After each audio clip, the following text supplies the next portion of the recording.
Welcome to the very first episode of the Stories from Communism podcast, where we tell real stories of what it's actually like to live in communism and socialism.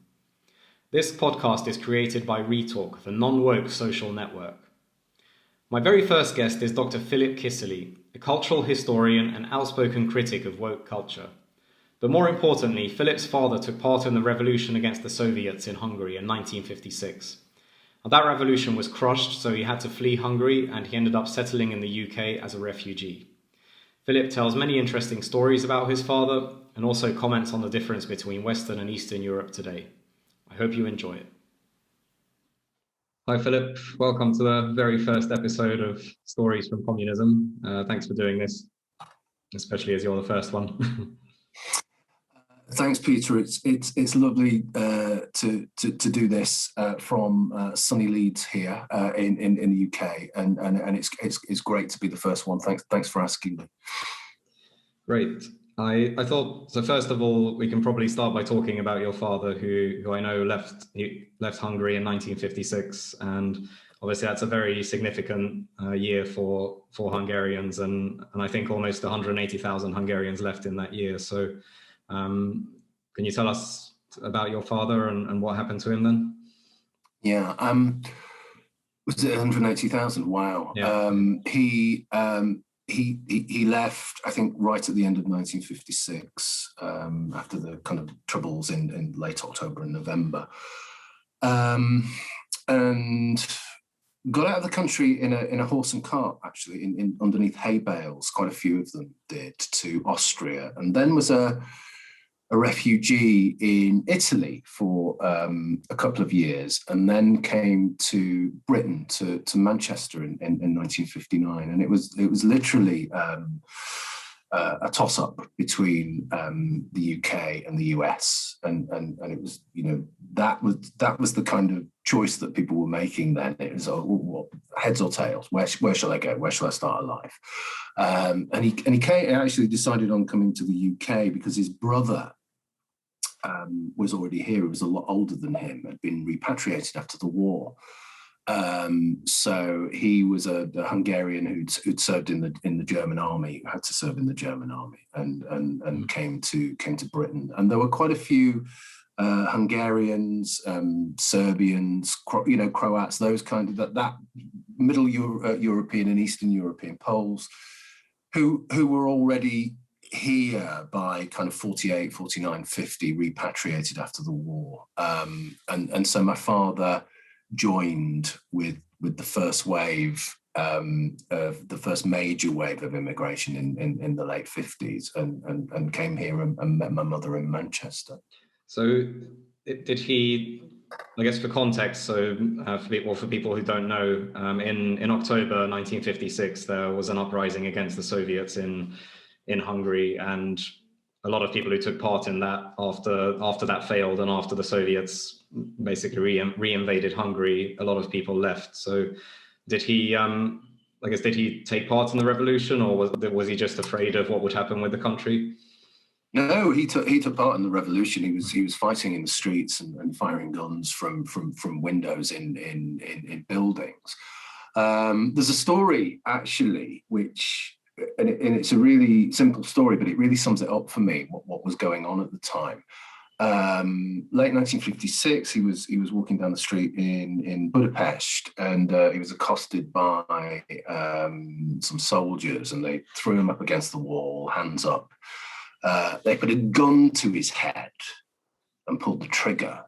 Now the gun was empty, obviously, so they pulled the trigger and they laughed. They gave him a bit of a kicking, called him some names, and then sent him on his way. But it seems to be quite symbolic of what was going on, what was happening to Hungary at that time. The country was taken to the brink. It was given a good kicking, and nobody did anything about it. Nobody cared. Britain was going through Suez at exactly the same time. So Britain was having a kind of identity crisis that was, It was bad timing for the Hungarians to choose that time. It's always bad timing for the Hungarians. They're always in the wrong place and at the wrong time. But Suez was Britain's kind of last major identity crisis after the war. But most importantly, the Americans did nothing because they didn't want a seismic East-West standoff. And so you had Hungary here, this tiny little place in the middle of everything, just at the at the whim of psychopathy, really. So he was, my father was born in Békés, which people in Hungary watching this will know where Békés is, but it's on the eastern side of the country, isn't it? And it's yep. rural. And he was born in a tiny little village called Belmegyer, which is not far off the Romanian border. And obviously I've been there lots and lots of times. And it's like literally the end of the world. You kind of got, a plain with kind of Romania on the other side, and you can't see anything. Okay, so he was born there. So he left there, did his national service, and then went to Budapest when he was in his early 20s. So he was born in 1933, and he was part of that kind of uprising. He didn't go to university. He wasn't an intellectual, although he did go to a gymnasium, which is a grammar school, I think, isn't it? Yeah. So he was a kind of bright. He was a bright fella, but he wasn't an intellectual. He wasn't a student. He just hated communism, and he hated the. Why do you think that was? Well, I've often kind of put myself in his position, and how would I think if someone colonized my country, if someone reduced my country to rubble, if someone rubbished its culture, if someone didn't care whether I lived or died, and I would feel exactly the same. And I think it's as simple as that. I think, over the years when I've been back to visit family, I've never met anybody who experienced communism either firsthand or secondhand from generations, which is the kind of the generation that's kind of younger than me, really, but didn't really experience communism. I've never heard anybody say anything good about it. So it was, a terrible thing to happen to a country. The country was colonized, but the country had been colonized so many times before. So it was another, it was another tragedy of several tragedies that had happened in a row. And I suppose, just going on from that question, we think about nationalism in Hungary now, which has been on the rise for a good few years, and which is fairly fervent. And if you think about it in those terms, then you can kind of understand it a little bit. You can understand why people in Hungary have a very definite national identity, because they kept getting invaded all the time. And so the answer to the question is, that's why he felt like he felt. I think he had a reasonably, not an intellectual's kind of grasp of history, but a very profound sense of history, and a profound sense of self, and a profound sense of the country. It's interesting because I guess maybe my family background is slightly different in that it's kind of very intellectual, and that's quite a different aspect which I haven't heard before, because for us it was kind of a threat to the intellectual way of life, and also maybe some of the property that our family had was just taken away, and that was obviously a massive that made us not like communism instantly. But it's a bit different when you're from a small village and then you move into Budapest, and I guess it's about how your country's been invaded. But I think there's a link there as well, and it links the kind of I suppose what you would call the urban intelligentsia, the middle class, with the rural working class, or the peasant class, I suppose. And that's that my family, like your family, had property taken away from them as well. It was only a few fields, okay, but it was they had a farm, and they had some.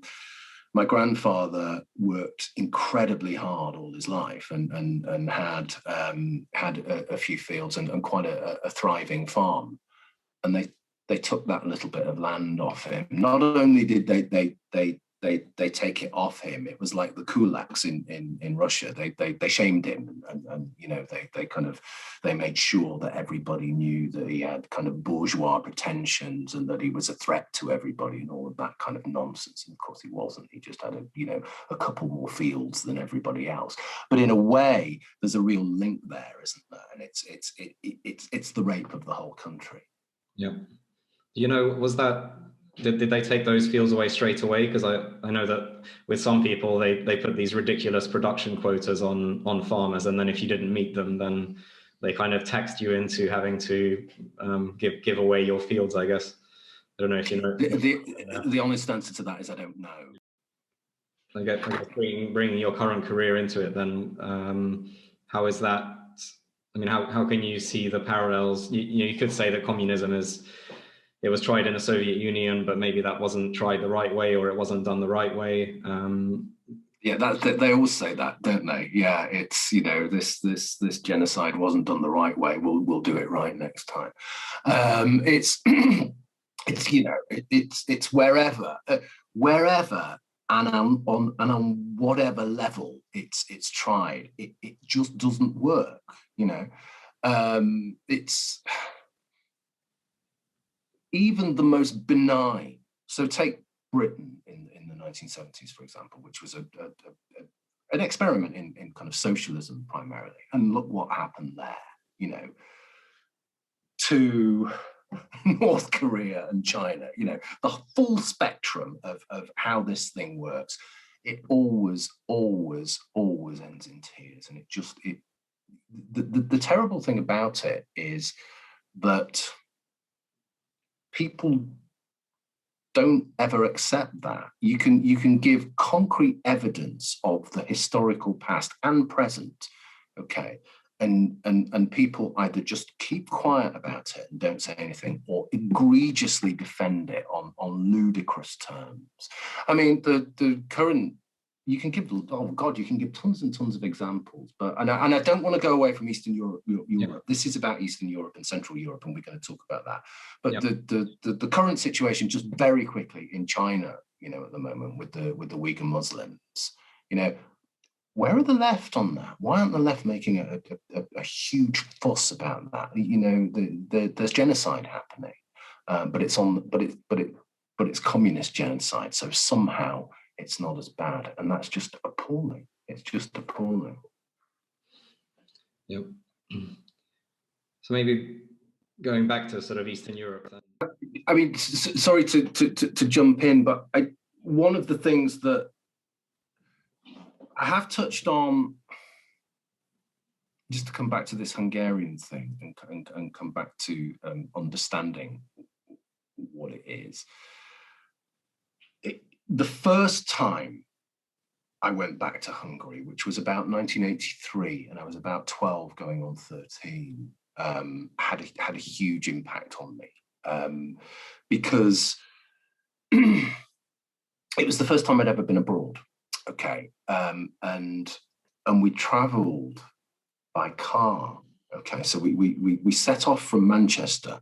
We drove to Dover, so we went over on a ferry, and then we drove through Belgium, Germany, Austria to Hungary. It took about 2 days, and a great big journey. So it was a big road trip, and it's massive in my mind because of that. Okay, the journey getting there, I can vividly remember the journey now.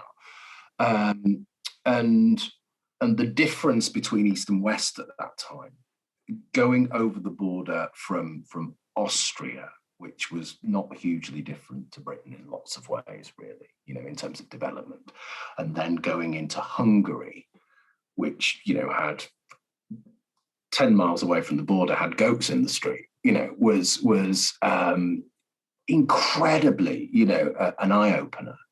And seeing my family, so we went to, I think, Komarom first, because I've got some family in Komarom, and that was the first time I'd ever seen them. And one of the interesting things about it was that I was about, like I say, about 12, 13 at the time, and I was acutely aware of my surroundings and things like fashion and stuff like that. I was acutely aware that the things that they had, that the young people had, were literally about 15 years out of date. So they had things from the late 60s and early 70s, which I remember them giving me this LP of Hair, the musical from 1971, and saying, this is amazing, this is what we were there. And it was just, that summed it up in a way. It was kind of that's what communism has done to the country. It's held it back. It's kept it back.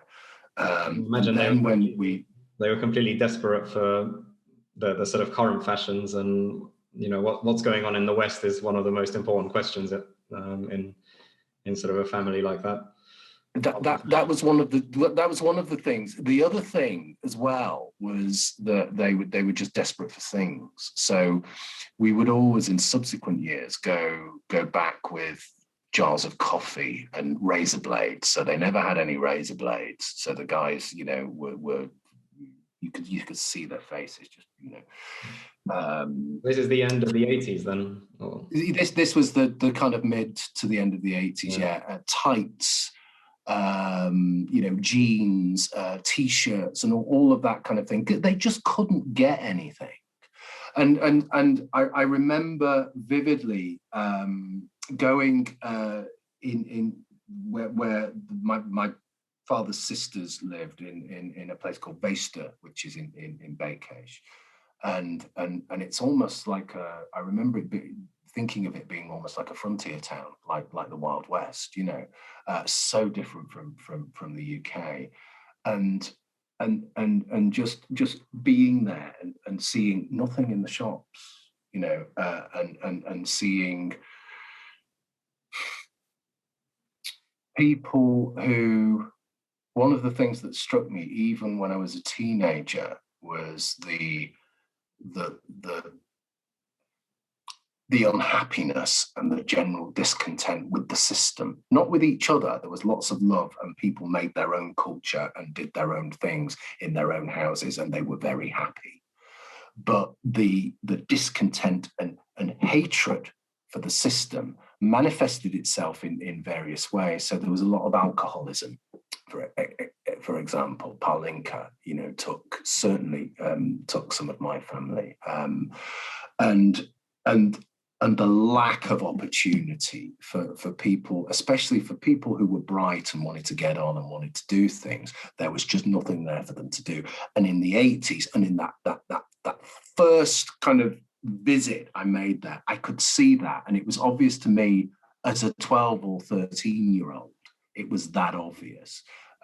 So it must have been really bad, and that just for me sums up the rottenness of the system. And I imagine they had, that you can't change the system. I think that's one of the good things about the West, is that you always have that hope there that, maybe in 4 years, maybe in 5 years, things will change. You can make a small difference by voting, but you've got a terrible life in Soviet Hungary, and you can't really change anything, and you can't even say anything. At least, definitely. It's difficult for us to imagine. It's difficult for us to imagine because there's, I could imagine,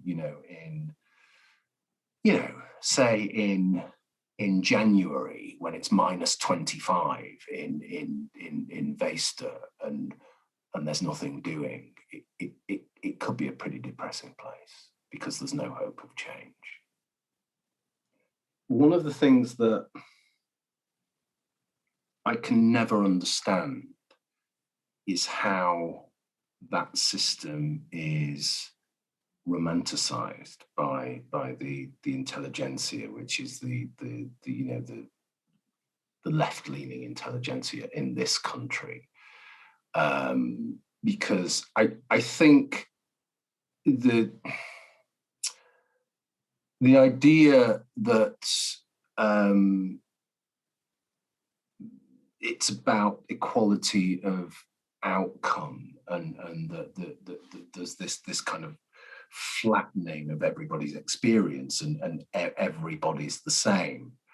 For some people, that's the most romantic goal and the most noble aim anybody could ever have. But what I saw in practice in areas that weren't urban and built up, and things were happening anyway, in areas that were away from the center, was a kind of desperation, or it wasn't even a kind of desperation, it was a kind of futility and hopelessness, because there's nothing that you can do to change what you have. Okay.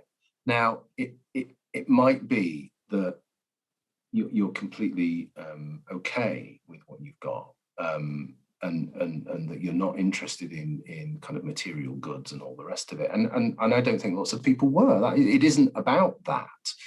It's about the freedom to become the individual you want to be. And I think that idea of the individual struck me when I was there, and it still strikes me that Hungary is a country of people striving still to fulfill their individual potential.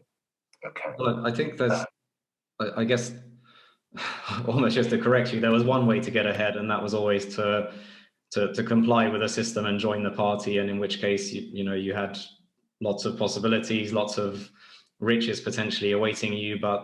And I think this is where maybe today's world is, like, I can see a few parallels, which is very worrying, is that you have to swear allegiance to the ideology, and then you can get ahead, in the same way that some academics now have to swear allegiance to diversity, and then then you can get ahead, then you can get funding. And I think it's very, very similar. But it's getting in bed with the devil, isn't it? And that whole idea of getting ahead, I think you're absolutely right, and I knew people, people of my own family were part of that as well, who had fairly nice apartments in town, and all the rest of it. But I still think many of those people were unhappy. I still think many of those people were unhappy because there is something about the spirit of a place, and you can be on a higher rung, and you can have material wealth, and you can have an element of freedom, but you're still part of that spirit. And more than anything, you're the cause of what's going on. So some people don't care. Of course, it's not everybody. I'm generalizing here, but there is something that strikes me, that there is. Well, I think maybe it's that you do know that the system isn't great. Well, that's an exaggeration, but you're kind of pretending that you agree with everything, and that you're compliant, and that you support the system, when kind of deep down you know that it's actually not working that well. But you're kind of forced into lying to yourself, which for most people, that deep down, that creates some tension within yourself. Oh yeah, it bores into your soul, doesn't it? I think in the long term.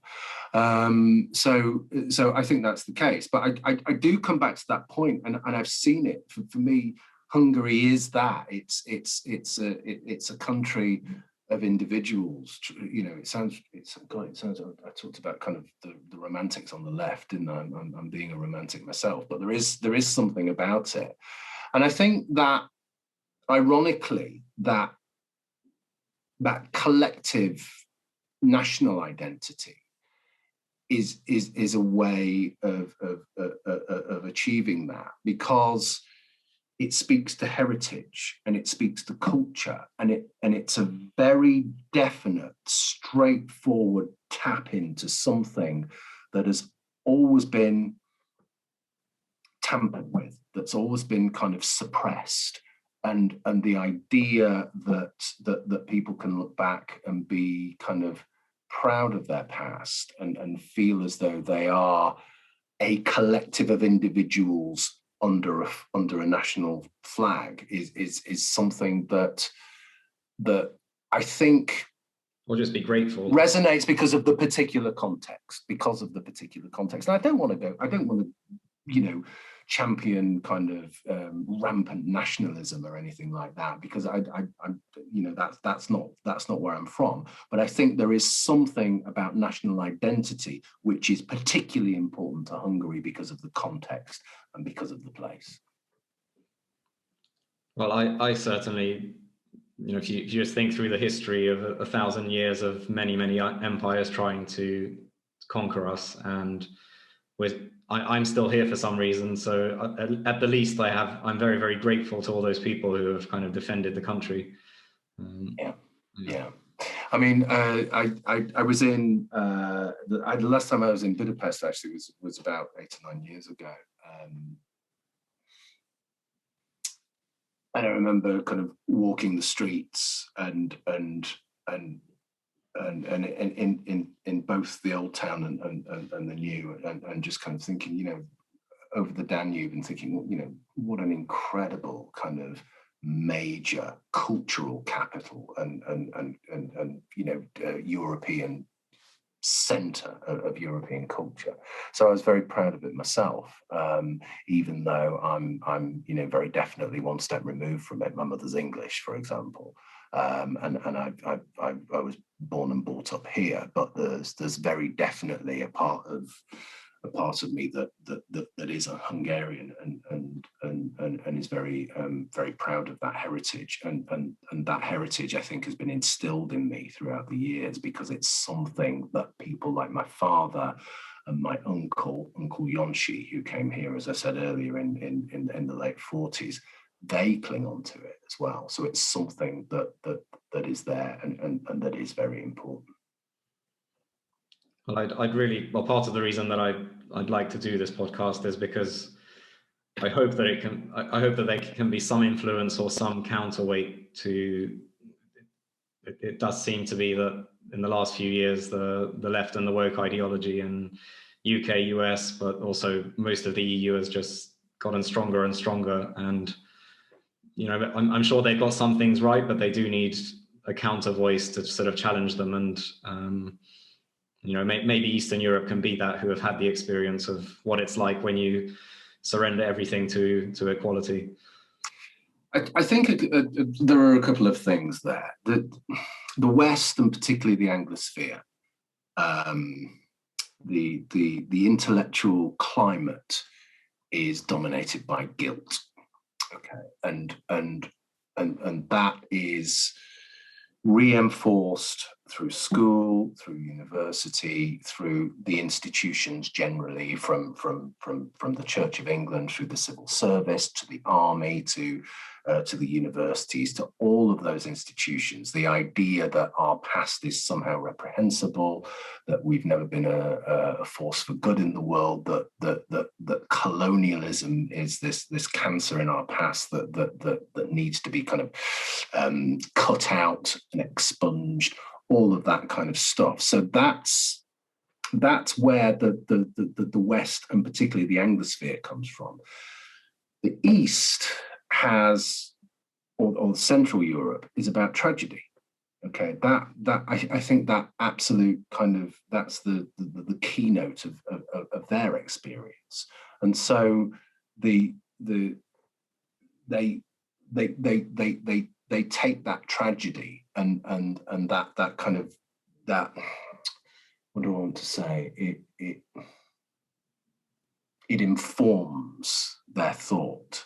That's why you really won't see the woke ideology, if I can call it that, really taking root in Eastern Europe.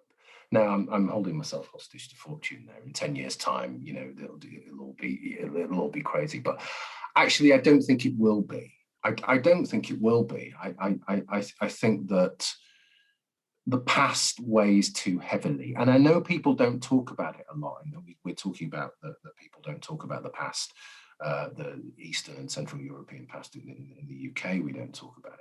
And I know they don't talk about it in Hungary that much, but it still weighs. I think it's still there. It's not going to go. It's too recent. Okay, it's not going to go. And I think that will stop the excesses of some of the crazier kind of woke mentality that is just trying to kind of deconstruct and destabilize, well, what we would call Western civilization. And I think Hungary and Central and Eastern Europe are really much more about moving towards moving towards Western civilization than backing away from it. Okay, I think that's the direction of travel there. They've had enough of communism. My God, they've had enough of the East. They want to go to this idea of, you know, what I would call kind of Enlightenment ideas and the West. And I think that classical liberalism and all of that kind of thing. That's where it seems to be at, as far as I can see. I might be wrong, but that's where it seems to be at as far as I can see. Whereas the West is moving away, is edging towards the falling almost into the chasm of what Hungary's experienced from the 1950s.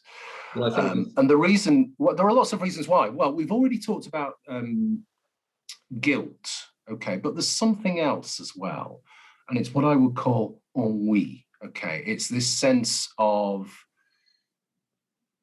maybe we've had it too good. Maybe we've had it really easy. I think, you know, my generation have had it incredibly easy. I've never really known any kind of want or any suffering or any war or anything like that on a personal level. Not in the way that my parents and my grandparents did. My God, you know, we've had it incredibly easy over 50 or 60 years, and I think there's a sense of boredom as well. There's a sense of we want something different just because it's different. I mean, I can definitely see in the UK that the sort of activist mindset that you've many things in terms of equality and creating a good society have been achieved in sort of 80s and 90s, but now they're trying to find more and more things to be an activist about. Maybe because they're bored, as you said, but it's after a while. I think that is a major part of it. It's acting up. You know, it's what can we do? What can we do that's different? How can we impose our identity? There's a word. How can we impose our identity on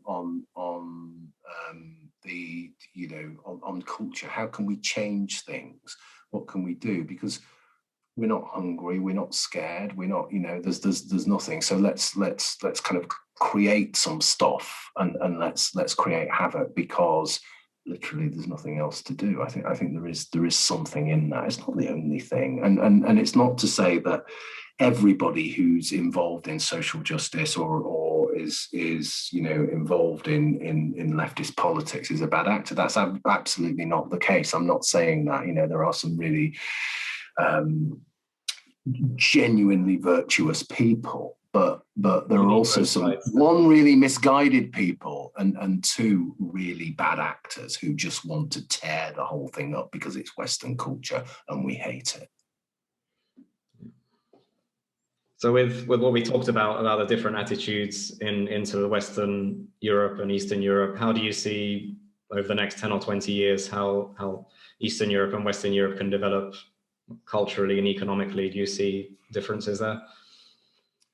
I don't see a particularly rosy future for Western Europe, certainly. I mean, I can't look into the future. I don't have a crystal ball, but if you would have asked me, you know, at the end of 2019, what was going to happen in the UK over 2020, there, I would have said that there was a Conservative government with a a big majority who were going to kind of develop an agenda of one nation conservatism, and they were going to kind of focus on making Brexit happen. Then COVID struck, and completely turned everything upside down. So I'm always a little bit wary of making predictions, but I think it's going to be difficult for Western Europe. I think it's going to be a really rocky ride over the next 20 years, not just culturally, but politically and economically as well, and I think economically in particular. Okay, for Eastern Europe, it depends what happens with Russia. It depends what happens with Russia. I suspect that places like Hungary, Poland will survive, and my guess is they'll thrive. Okay, I suspect that kind of that rugged individualism that I talked about, that entrepreneurial kind of identity that I've seen increasingly on visits back to Hungary will assert itself even more, and I feel that they'll continue their journey away from Soviet communism in terms of culture, in terms of politics, and in terms of the economy. And I think if they stay on that road, then the future's as rosy as it probably can be. I think, do you see, I think the UK and US in terms of innovation have been, I've seen them written off many, many times. And then just today we had the news about the vaccines in the Chinese vaccines not working that well. And it seems that the US maybe has out innovated China yet again. Do you think that there might be a chance that the individualism of the UK and the US will sort of make a fight back or a comeback in sort of the near future? It might well do, but the direction of travel is all about identity, and that identity isn't really about individuals. It's about group identities, isn't it? It's about broad group identities and subdivisions of broad group identities. And the word capitalism is certainly in intellectual circles in this country is a really dirty word. I mean, it's so broad and stupid that they think it's a dirty word, but it is a dirty word.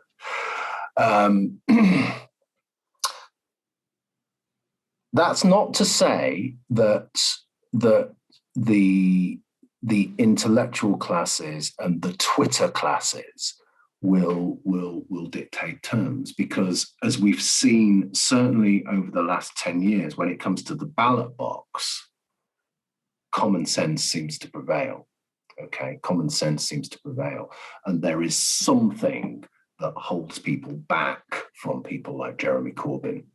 Okay, and there is a sense that maybe kind of innovation and entrepreneurialism isn't quite as dead as perhaps I think it is. So the answer is I don't know, but I think the picture for the East and Central Europe is slightly rosier than the one for the West. And I think for me, because I'm connected to both countries, the UK and Hungary, there is maybe a shade of, there's slightly more ambition maybe in Hungary, possibly the whole of the East. I could be wrong, but maybe that's something that'll be the difference. I think they've got nothing to lose, and I think where they are on their journey is really important, and where the West is on their journey. The West, there's a sense of tiredness, there's a sense of ennui, as I said previously. There's a sense of almost of cultural decadence in a way that it's over. and what's going to happen next, you know. And I don't mean that when I say that it's over, it's all going to collapse tomorrow. But you know, these things take centuries to kind of, you know, if you think about the Roman Empire, they take centuries to come to a close. But there does feel that you know, there really does, and no matter how I frame it, there really does, it does feel as though the West is kind of, nothing lasts forever, you know, and it does feel as though the West is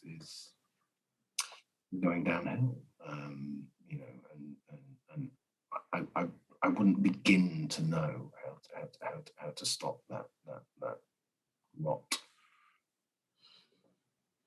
Well, as someone who spent a lot of time in the UK, I still hope that somehow the individualism will make a comeback, as it's done a few times. So maybe it will, but we'll see. Well, nobody hopes that more than me. I love the UK.